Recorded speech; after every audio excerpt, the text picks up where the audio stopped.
guys, today I'm going to show you the contents of my new bag. I am going to do what's in my bag with my Alexander Wang Rocco, but I'm going to London this week. I'm not sure when I'm going to do it. I might wait until the end of the month when I go to IMATS because I'm planning on only taking that bag with me as kind of my weekend bag. So I'll probably wait until then so it's a little bit different, but this one will be very different to my normal what's in my bags because there's hardly anything in it. But I thought that those of you that are considering purchasing this would be interested to see what I actually could fit in, bearing in mind that we went out for the day with Milo, 2-year-old baby, needs things. So here's the bag. I've shown you this in a haul previously, but I'll kind of go through everything in it now. Oh, it freaked me out. I know what that was. It's like, the bag feels weird. My phone was vibrating from within the bag. Okay, anyway, moving on from my madness. It is white and it has black straps, or a black strap anyway. It can be worn crossbody on the shoulder, it can be shortened, but the straps will not come off. So unlike the other Rebecca Minkoff bags that I do have, as far as I can tell, no, the shoulder isn't, the strap isn't detachable, so you can't take the strap off and like use it as a clutch, not that you necessarily would, or use a different strap, because I didn't consider that because it's a black strap and I wanted a white strap, or I actually wanted a black bag with a black strap, but that was a black bag with a white strap or a white bag with a black strap and I chose this one, long, but you can't actually detach the strap, so that's something to note. I actually like the way that it's already kind of come default length and everything. That's fine, it kind of hits me on the hip and I like that. There's not a lot to talk about on the back, it's just a Rebecca Minkoff plaque, that's it. There's no pockets or anything there. So onto the front, I mentioned in my haul that I probably wouldn't use the clasp all that often because there is a little bit of a magnetic hold here. But if it's very, very full, you do need to use the clasp, which is a little bit awkward. I'm hoping the clasp gets easier to use over time. But because it's full, it needs to be kind of forced shut. The magnet won't really hold it, it's kind of a little bit too full for that. You open it up and then it's got this extra pocket here, which, to be quite honest, you can only really put flat things in. I tried to put my phone in and it was a very, very tight squeeze. So you're probably going to be talking about extra cash, or maybe if you're on holiday, your passport, something like that. Something very, very flat, papers or something will go in there, but not very much else. And then in here you have 2 compartments, and as you can see, I have one compartment that has wipes and wipes and nappies. There were 2 nappies in here, there is now 1. Let me just pick that up. So that you can fit 2, maybe even 3 in there.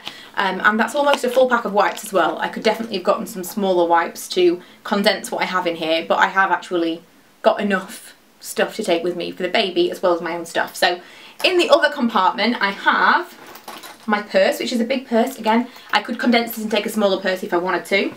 I have my phone and I have a lip balm. Whilst I was out, I also procured, let's say, a lipstick, which is this YSL Glossy Stain in number 15, and you will be seeing that in a haul very, very soon. So all of that fit in one section, and then the baby stuff fit in the other section. I fit kind of like a little car down there, and he had a dummy in there as well earlier. But I think that's really, really good. I really didn't think that I was going to be able to use this bag today because we were going out with the baby, or I thought I was going to have to take a separate bag with his stuff in it. But I was really determined and I wanted to use it, so I managed to cram everything in there and it was comfortably done. So if I didn't need to take his stuff, I could take loads of other things. I haven't tried my iPad mini in it yet, but I don't think it would fit. But I think, for example, my portable charger for my phone, stuff like that would fit fine. It has got a little pocket there, which really is only going to be useful for cards. It's not deep enough for a phone unless it was a very, very small phone and you could fit it in kind of lengthways. But yeah, really, really impressed. I'll take these out so you can actually see the inside of the bag. Empty. But for the actual size of it, and it felt like a very small bag, even though it's structured, it didn't feel like it was getting in my way while I was walking, because I really am not a fan of structured bags for that reason. Even though it was structured, it felt very, very lightweight and very kind of easy to walk with. And for a bag, especially when you're going out shopping and you don't want to have a lot of things kind of in your way, I think it's perfect size. And much as I love the Mini Max, I think they're great for a night out when you don't need a lot of stuff. But for day, you might want a few more bits and pieces, and especially if you're taking your kids with you, you might need to carry some things for them, or for your husband, or for whoever else you're with. This actually carries a lot more than I expected it to. So yeah, big fan of this. I hope this was useful for those of you that are looking at this bag. I would definitely consider buying this in different colours for different purposes. The only thing I want to mention is I had a coffee, / have a coffee right now, And at some point I've dripped a little bit. I managed to get it off near enough.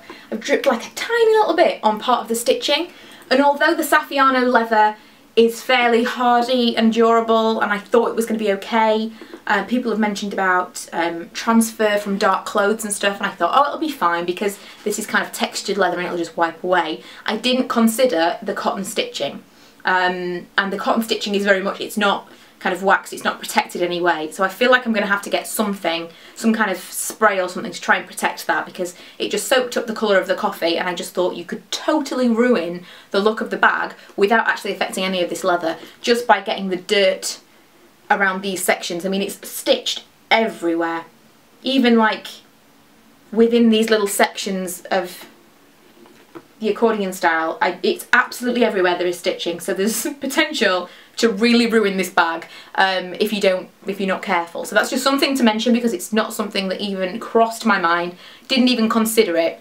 but it is very much kind of, what's the word I'm looking for, absorbent stitching. It's very cotton, it's not protected in any way, it's not treated, so that's something to note if you do get a paler colour. If I'd got a black one I wouldn't be worried about it, but the white one is definitely going to be something I'm going to have to be careful about what I wear, be careful about where I put it, etc., because it's going to get dirty otherwise. So yeah, hope this was useful, and I will see you guys in my next video. Bye!